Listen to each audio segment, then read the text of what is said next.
Hello and welcome back to my channel. My name is Caira and I'm here to bring you tips, tricks, and organization for living in a studio apartment. Today's video is all about plants and what plants work best in an apartment.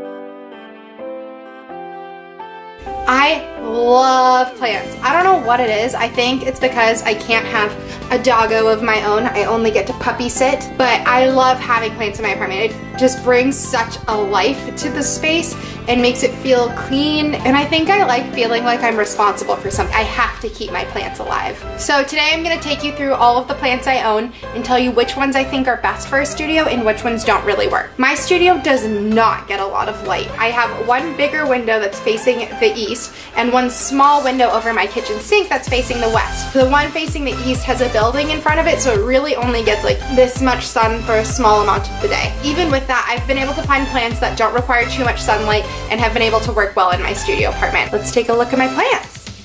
The first plant I want to show you is my peace lily. So I love peace lilies because they have a ton of air purifying qualities, but also they're super easy to maintain.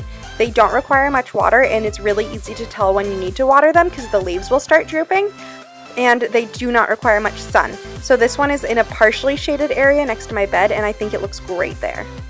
The next plant I want to show you is my palm. So I've had this palm for about 3 years now, and it's really easy to maintain. Sometimes I'll forget to water it for up to 3 weeks, and it's still doing just fine. As you can see, the leaves have gotten a little bit damaged from when I moved because they blew in the wind a lot and tore, but overall it's doing really well, and it's surviving pretty well considering it doesn't get very much sunlight over in this corner.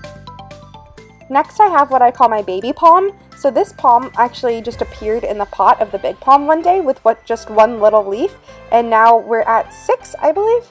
And this plant's awesome. It's also really easy to maintain. I usually just water it about once a week, and it gets a pretty decent amount of sun because it's near my window, but I just think it's so cute.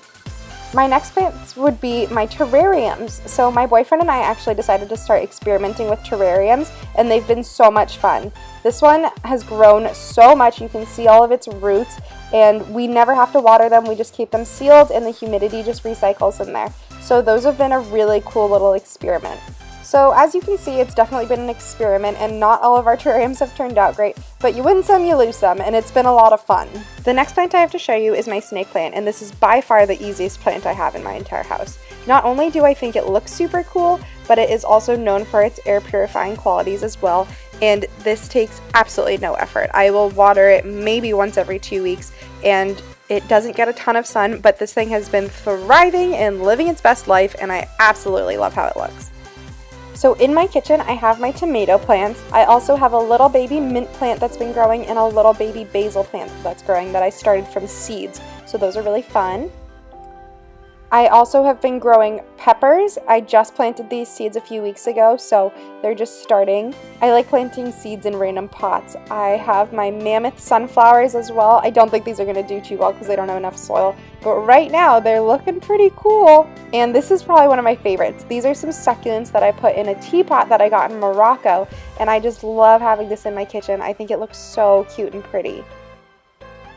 The last plant I have in my kitchen is my orchid. It had flowers, but then it got too hot in my apartment once and it lost them, but I'm hoping that it's going to be able to revive and bloom again. The last plants I have are in my bathroom. I have my 2 cacti and my little succulent. I planted this succulent in a little mason jar, and I think it looks so cute in there. And then my cacti are just very Arizona to me. I love the deserty vibe of them, and I really love the pot that they're planted in.